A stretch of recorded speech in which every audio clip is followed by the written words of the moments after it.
Welcome to MSP 1337. I'm your host, Chris Johnson, a show dedicated to cybersecurity challenges, solutions, a journey together, not alone. Welcome, everybody, to another episode of MSP 1337. I'm joined again this week by Jim Harryman of Kinetic Group. Welcome to the show. Good to be here, Chris. So, if you don't know, for those of you listening, CompTIA just did a press release for the new reboot to the Cybersecurity Trustmark. CompTIA Cybersecurity Trustmark for the official name. And one of the things that is really unique and new as we go into the rebooted Trustmark is there's a readiness path to kind of get you in that prepared state of, am I able to successfully complete and address all of the controls? And then that would get you into choosing to go down a path of self-attestation, which would be based on a limited scope, but really setting you up for, ensuring that you can qualify for, say, cybersecurity insurance. And then the fully audited version would be all about the potential of even lower insurance, but more importantly, you get the certification and the credibility that goes with satisfying a set of controls that has been audited by a third party. The reason I thought it would be good to have Jim on today is because he has been focused as a solution provider on not just being third party audited, but on going through things like CIS version 8, on making sure that the policies in his organization can be mapped to and address the security controls that these frameworks call out. And so we got to talking, and the title for today's episode is Preparing for an Audit. And the funny part about our space, and Jim, you so eloquently pointed this out, is audits for a solution provider are self-inflicted. So, Jim, why did you decide that you wanted to go down this godforsaken path of being audited in the first place? Because as everybody who's in the industry knows, it sucks to just try and map your policies and procedures, let alone do it to somebody else's standard. Right. Yeah. As I told you before, when we started going down the path of CIS and doing all of that, I knew that where we were and how busy we were, it was going to be really, really difficult to execute all of that within a time frame that I was comfortable with. And so being self-inflicted is exactly what it is for us. And it's because it helped me as the leader of our organization maintain some discipline as to timing and actually getting things done and putting things on my staff's plate that might interfere with their day-to-day, but in a structured fashion, that it wasn't just me being OCD about something or micromanaging or doing whatever, but collectively as a group in our management team saying we value this enough to go through the process, and having to pay for it actually holds us accountable, because I'm not going to pay for something that I'm not getting something out of, and it's just not gonna happen. So let's add some context here, because this is first off, what do you consider to be a timeline that you're comfortable with? Well, I really wanted to complete something, so we made the decision in 2020 to be audited, and we chose to go the SOC 2 path with a partner that's familiar with our industry, and take us through that process. Prior to that, for 18 months, 2 years, or whatever, we had been pretty heavily focused on going through CIS and the controls of CIS through MSP Ignite and the peer groups there and secure outcomes, so my time frame was a year. So in the beginning of 2020, even before the pandemic hit, we had decided in 2020 we were going to engage with this organization to complete a SOC 2 audit. And so that's where we started. It started in August of that year, which was frustrating for me because of the pandemic and everything. Things kind of shut Sure. down and everything, but I really wanted to get it done. I wanted to start in February, but it just didn't happen. So from February, or sorry, not February, but in August of 2020, you sort of said we're going to bite the bullet. We're going to go through the audited version of SOC 2, I would assume type 1. So the Yes, kind of that place in time, looking at the current state of your company as opposed to the flow, if you will, of sitting in the river and watching the stuff flow around you and hope that your rock doesn't, get roll on down the river. exactly. I feel like though, we had taken the time to continue to work through a number of CIS controls. At that point, I think it was still on version 7, whatever. And so Yeah, we 2021, March of 2021, I think is when they officially announced version 8. right.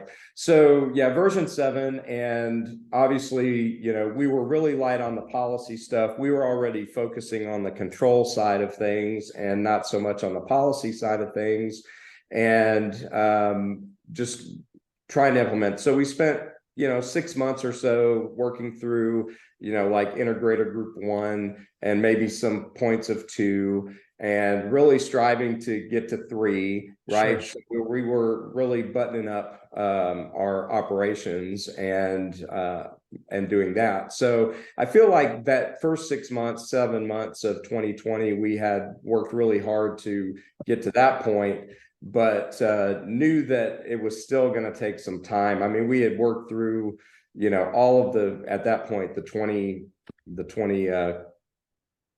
controls in, or Yeah, not the 20 controls that were in 20, which is now the 18. 18 controls, which is actually, if you do all the way through group 3, is about 153 Right. control requirements. I say control requirements because CIS is largely not written in question form like ISO or some of the other frameworks are.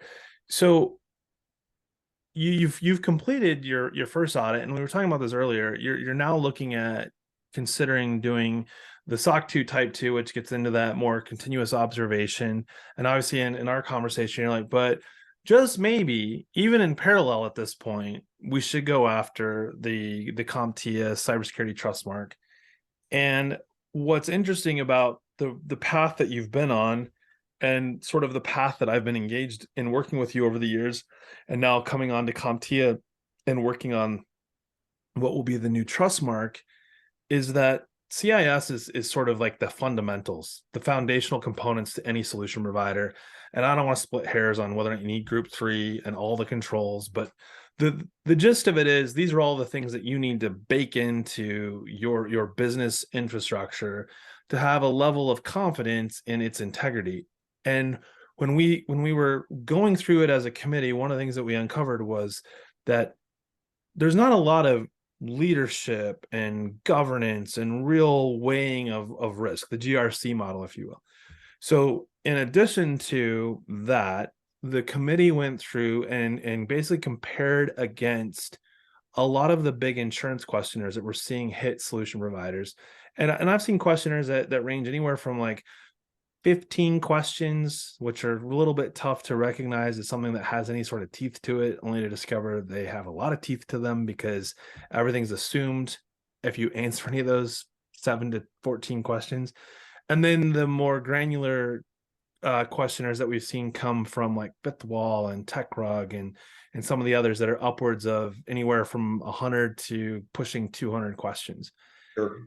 And we found that some of our discrepancies weren't necessarily solution provider challenges per se, but they were more things that needed to be articulated in the event that you do have to have a conversation with the insurance company. Or what we find ourselves doing on a regular basis is your clients have come to them. So in turn, your client has come to you and says, I got to satisfy all these things. And you're like, awesome. I would love to answer questions times every client that I have, right? And so what we found is I'll just give you an example of one of the questions that I had never really considered before. I'll tell you it's important. I think every organization should have one, but I had never had it come to me in the form of a questionnaire. And the question was, do you have a security officer? I'm like, when was the last time a solution provider had to fill out an insurance questionnaire that says, do you have a security officer named in your organization? And that kind of sent me on a trajectory, and the whole committee, I think, as we started evaluating, like, what are the other questions or controls that we need to have in here? And so Alex Spiegel said this best from Choice Cyber. She said, it's this is why this is a trust mark and not a cybersecurity control framework, is all frameworks are fundamentally flawed. They don't encompass all businesses, right? They can't. They are heavily focused in their inception on a specific data type, which means that it's not universal from a, following the triad. Confidentiality, accessibility are not going to be consistently weighted the same based on data type. And so as we were kind of going through that conversation, in fact, that conversation actually happened this morning. We were talking about, as the trust mark had some language things we had to address from a legal perspective. The question was, the trust mark is taking the best pieces, or maybe not even saying the best pieces, because that's not fair. All the pieces in a trust mark are the best pieces, or they wouldn't be in there. But these are the pieces that an organization, particularly solution providers right now, need to pull into their organization to improve their security posture, to increase that maturity, to be able to confidently say, hey, I am going to go after SOC 2 Type 2, and I have this foundational infrastructure in place. The pillars I've put in place, I can do this. This isn't going to be an impossible feat. And I think that changes quite a bit how we look at this, because frameworks were largely put in place from a compliance perspective to protect specific data types. This trust mark was put in place so as a solution provider, you can prove a security best practices, a cultural mindset that puts security first, whether you're protecting a data type that's in the financial space or a data type that's tied to medical records or a data type. It's not about the data type. You're able to apply what you established by getting the trust mark to go and properly protect your clients and yourself when it comes to the different data types. Which I hope, and correct me if I'm wrong here, as you're going through this SOC 2, that's not how those framework audits go. No, it's not. I mean, I think there's going to be a lot of overlap I for hope what we so. do. Yeah, and for what we do and what the CompTIA Trust Mark is going to do as well. And I can't wait to actually go through it to kind of see what that overlap is. What I can say is that having gone through the CIS framework as well as a SOC 2 audit, that the SOC 2 audit that we go through addresses about 80% of the CIS controls as they are today. And so we are going back now and actually doing gap analysis between what we are doing from a compliance perspective for SOC 2 versus what we can do even better to even go beyond that satisfaction, right? So that's kind of where we are. And there are going to be controls within the framework, whether it's NIST or CIS or whatever you choose, that aren't necessarily going to apply, or that you decide not to do for a financial reason or a productivity reason or whatever the case may be. But at least you've gone through it and identified what those reasons are and analyzed the risk involved in not doing it, right? And whether or not you're willing to accept that risk. So that's kind of where we're at in the big scheme of things. And I think the same will apply as we start going down the CompTIA trust mark side to see. I'm interested to see percentage wise what that looks like from my perspective, Sure. what we're doing versus what those requirements are going to be. So Do you ever feel like, or maybe I feel like isn't the right word. Did you ever, in going through that audit, did you ever get pushback that says, I get that you said don't doesn't apply or the risk isn't high enough to address, where they're like, I'm sorry, if you want to pass this audit, we're going to take a hard stand and say these 5 things or these 8 things have to be corrected. There was nothing that was brought to us during the initial in 2020 that I pushed back on. I was willing to do whatever it took to get there, and I didn't feel like anything was putting us Unreasonable. right unreasonable. Now, my staff, on the other hand, did push back on me about certain things, saying, "Do you realize, the impact that this is going to have on workflow and stuff like that?" And I'm like, "Well, let's talk about it." And let's see, let's do that risk analysis. If we don't do this, what are the risks of some type of compromise, exposure, whatever? And Okay.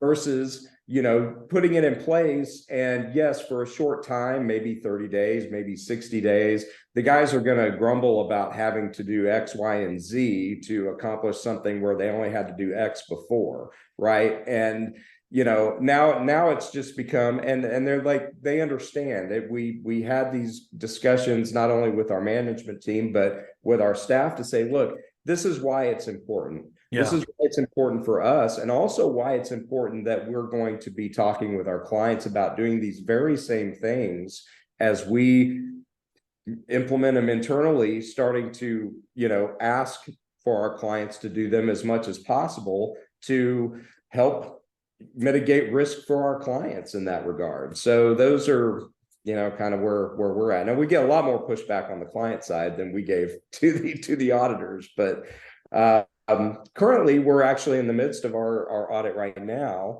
I did push back on something. They wanted a piece of information to be in our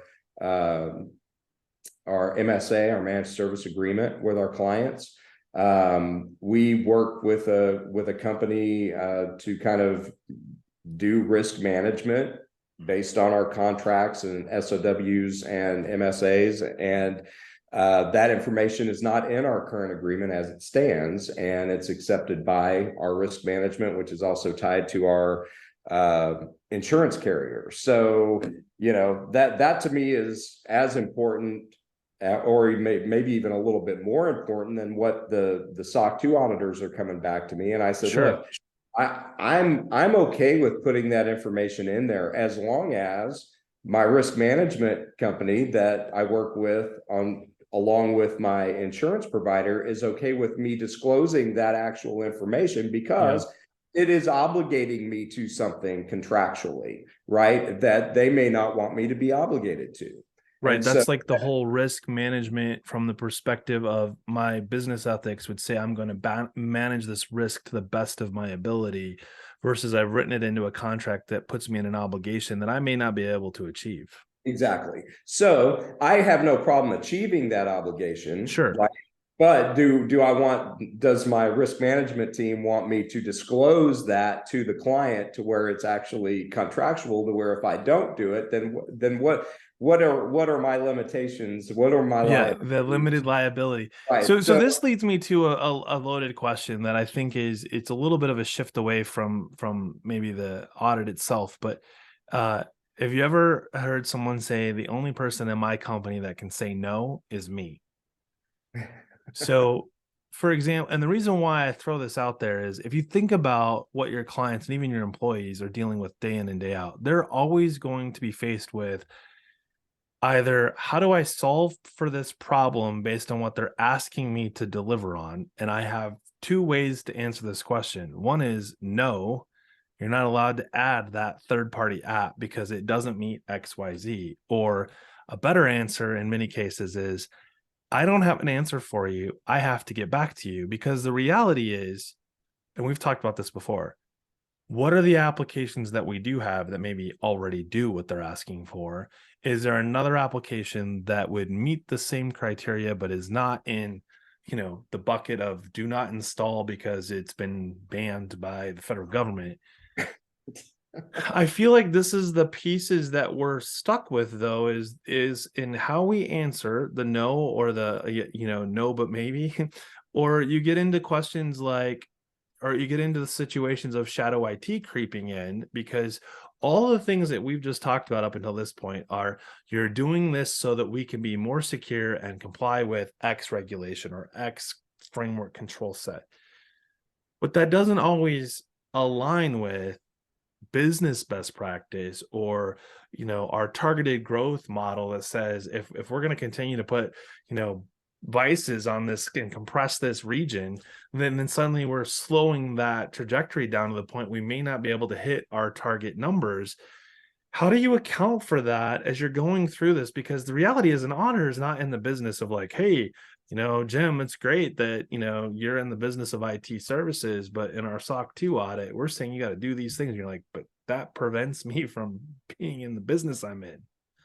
Yeah, I haven't run into anything specifically like that really hindered our ability to do business. I do think that, at least from my perspective, now when we push it down to the clients, then it becomes, depending on how many clients you have, it could be 100 different conversations, right? Because each thing is going to impact each company a little bit differently, and how they do that. And I think that when it comes to all of that, it's specifically like software. It's like, look, have approved software that you use, have approved vendors that you use, have approved, go through a process to identify all those things. And then it makes it a lot easier to answer the question. It may be initially no, but it's more like a let's wait and see kind of approach. And, because you want to run it through the process. You don't just want to say, oh, I need this piece of software immediately to do this. Because Right. if that's the case, then yeah, if it's immediate, the answer is going to be no, at least putting on that device. Now, can we set up a lab environment or some type to Right. to actually accomplish what we're doing? Yes, let's talk about that instead. But, it's still an inconvenience, but it doesn't necessarily prevent you from getting the job done, right? So there are always ways to skin those cats, as long as you're doing it in such a way that is that you're protecting yourself, that you're not opening up yourself to, some type of compromise or data loss, or Right. avoiding the B word. But that's Boogers. so, It's yeah, boogering something up, right? right. So in the time that we have left, I'd like to shift gears a little bit. Preparing for audit is kind of how the conversation started. We've really talked largely about things that they're looking for, and questions that they're going to ask. Are you doing these things? In your time spent doing CIS version 7, and obviously I know you're working on version 8 as well, did you find yourself being prepared, or more so because you had some policies already built and controls already being satisfied when you went into the SOC audit, or was it really kind of just a different world? Absolutely. As a matter of fact, when I was kind of thinking about what we might talk about today, I was like, okay, what is a good way to prep for an audit? And I think the first thing is to identify a framework to work from, right? Whether it's CIS, whether it's NIST. If you do a lot of healthcare work and you're focusing on that type of stuff, Sure. it's going to address a lot of the same things. And so, I think starting and choosing a framework to work through prior to engaging in an audit is wise. Had we not done that, I think we would have been, instead of it taking 90 to 120 days to complete the audit that we did initially, it could have taken 6 months to 9 months to complete, because we had not done any preparation Sure. whatsoever. Fortunately, we had done some, what I would consider, a year and a half's worth of preparation to do that. Even before I even considered doing an audit, we had at least started down a path to do some things. Now, were we regularly, with SOC 2, they're going to ask you, when do you review logs? What type of logs? In the daytime. And specifically, what type of logs do you review, and how often do you review them, right? So those types of things were not part of our culture Sure. before, right? though we were collecting logs and they were there for us to review in the case that there was some type of incident that we needed to address and go back and look at data. But that's after the fact. What they're trying to get you in the habit of doing is doing it to prevent it from, prevent the event. So you notice something in the log that says, okay, I need to do this and block that, so that 3 months down the road, that road device isn't doing something negative to impact your business. So Jim, as a solution provider, you go back in time and you go back far enough. I was a solution provider, and I think about all of the tools, the products and services that we packaged up and delivered both internally and to our clients. And to your point about reviewing logs and that sort of thing, is it safe to say that when we did this 10 years ago, when someone said firewall management, that meant that we were going to physically set up the firewall, plug it in, turn it on, open up some ports, because obviously out of the gate, maybe some things didn't work. But by and large, that was it. And I don't mean that to sound like we're downplaying or diluting the value that was 10 years ago, but really to point out the evolution of technology has gotten to the point where things like log files, which were very difficult to consume, I think 10 years ago in a lot of different systems because they just weren't well thought through. It's more like, this is the noise that's happening. Where would you like to feed it? It's like, dear Lord, please don't feed it to me. I don't want to try to make heads or tails of that. But now as we go through SOC 2, we go through the trust mark, you look at CIS, vulnerability management, all of these things that really have been amplified or elevated to front and center, that solution providers actually really need to rethink their delivery model for products and services, because what used to be plugging in and turning on a firewall as an important part of the everyday offering is now more about anybody can plug in and turn on the firewall. What are we doing with the information that firewall is collecting all the time, even when bad things aren't happening? For us, it's interesting because since I came out of kind of an enterprise environment, when I started my business, having come out of that, a lot of the enterprise things that were going on were things that was where my mindset was. We didn't use the term managed services back then. Sure. And even though we were billing by the hour and not on a monthly Sure. contractual basis, my clients were getting large bills every single month, very large bills, because we were doing things already that we consider managed services today. Sure. Right.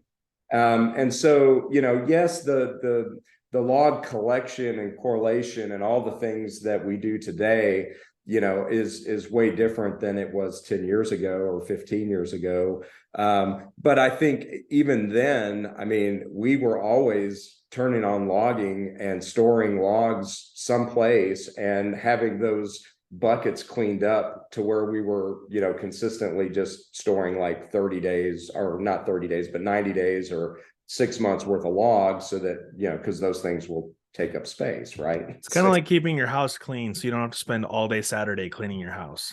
Right. So we've always had, like, when it came to firewall management specifically, we always had a routine that we did when we set up a firewall. Number one, all of our clients used the same firewall. Yeah. Right? So that does help, doesn't it? That was a line in the sand long before we even did monthly agreements with clients, right? So it was like, this is the firewall we're doing, this is how we configure it, this is how we set it up, this is where the logs go, this is where we back up the config files, this is what, we went through all of that stuff then.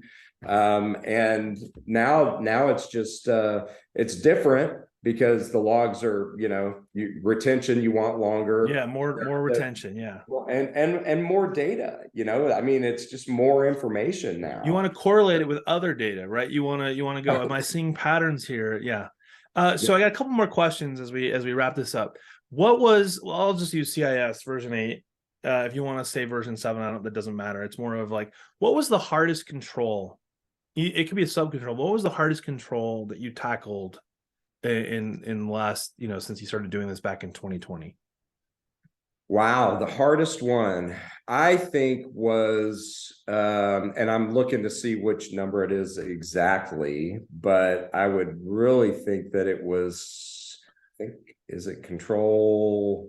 If you say it, I probably could pull up the Well, number. it's basically just data classification. Oh, which is actually, I think, under data protection, because under Data data protection. protection, it requires you to identify the it requires you to identify the data type, right? So that gets into, and it's funny you say that, because I think you are definitely not alone.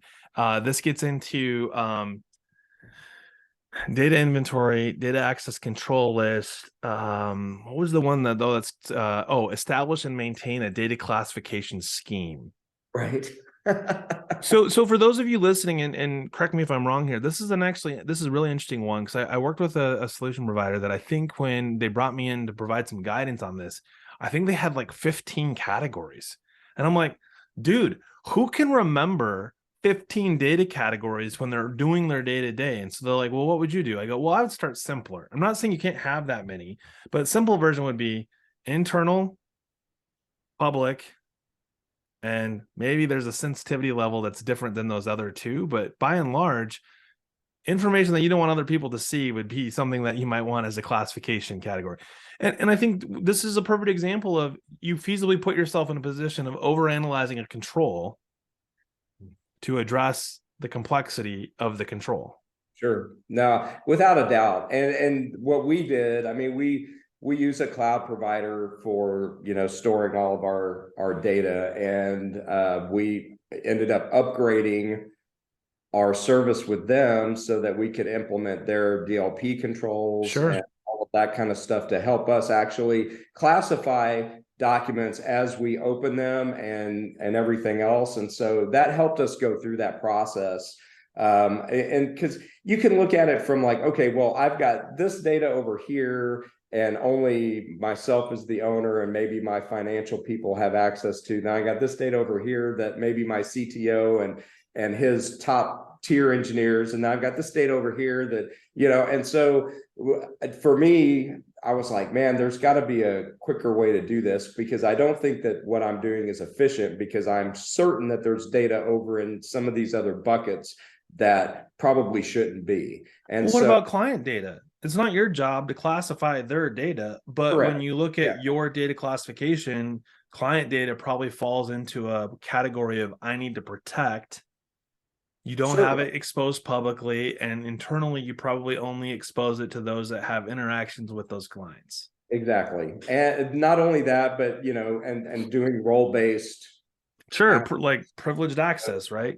Yeah, so those are the things that we do. But that part of control 3 that we've identified what it is was really probably the hardest, the thing that I got stuck on the most for a while. And vulnerability management, Number not just 7. not just the scanning of vulnerabilities, but actually managing those vulnerabilities and having a process in place to, go above and beyond just the patch management, right? Which we all do, but we don't necessarily do it based on vulnerabilities, because the tools that we use don't always tell us what the vulnerabilities are. They Only, just tell you to fix it. yeah, just that it's not patched, Yeah. right? So, understanding, what the vulnerabilities are and what they mean, the impact that they could have if left unaddressed, and the impact that they could have if you address them, right? I mean, so there are just so many different things to go about that. But What do you having mean I can't get to the server anymore?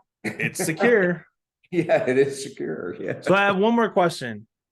How many policies did you end up it's sort of at the high level, we'll just say at the 10,000 foot level, when you're going through your CIS, or even like, I could reasonably say that with CIS, you're going to have somewhere around 18 policies roughly. And I realize that that's at a minimum. But what did you find yourself, with CIS and going through SOC 2, what did you find yourself as far as policies, and how many of them did you already have? So, outside of just our handbook, right, Sure. which is actually a requirement under SOC 2 from a Yep. governance business It's perspective. an ISO requirement, NYDFS requirement. A lot of them have that. Yeah. So, but outside of that, which addressed a lot of policies, we ended up implementing about 25 policies Okay. that range from, Just a data management policy, a device management policy, a configuration management policy.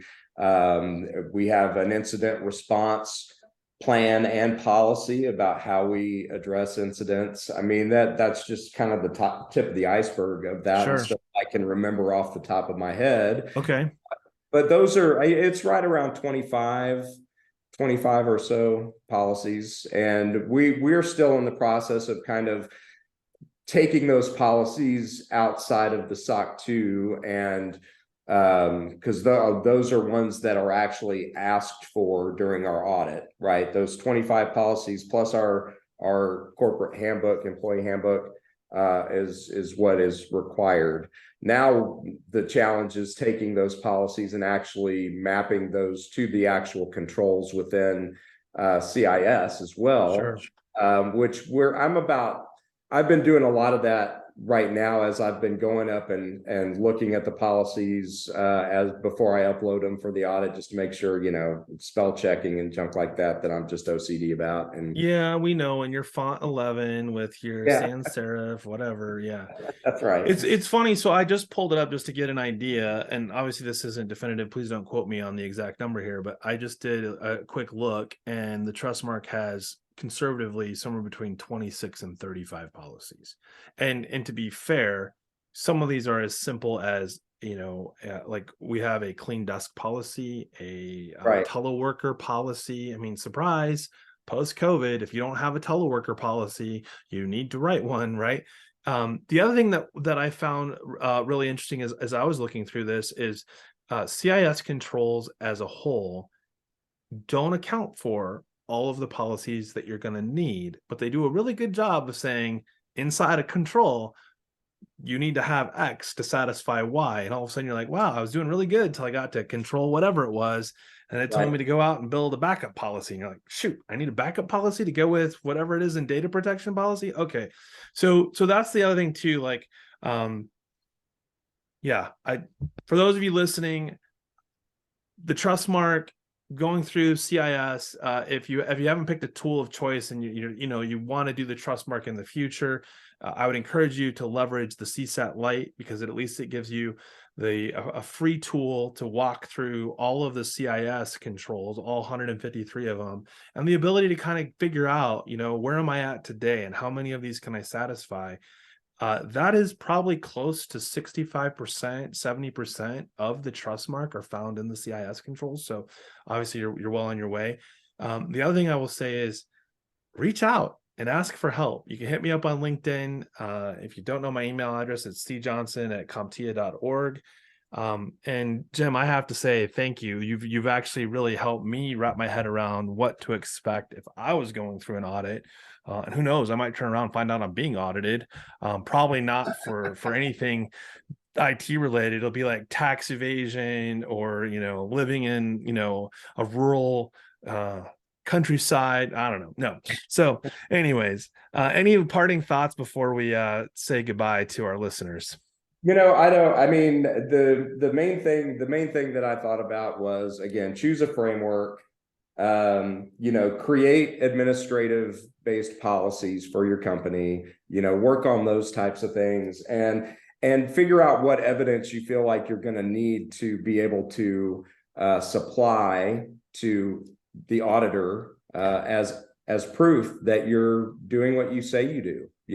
Make sure that you can prove what you say you're doing. That is the way to go. And I And know. involve your peers, right? Like, I mean, Absolutely. I mean, I know from working with you, like you're in a group of what, 6 or 7 plus MSPs that have made it a weekly initiative to say, hey, I can't do this by myself. There's too much here, and the only way I'm going to be successful, I like to think of it as a Sherpa methodology for each other, right? Like it's a buddy Sure. system. You're saying I'm not going out into the woods by myself. I'm taking somebody else with me, because at least in the cases when you run into the woods, you've got that I can run faster than you, and so I will make it out alive. Absolutely. All right, for those of you listening, this has been an episode of MSP 1337. Thanks and have a great week.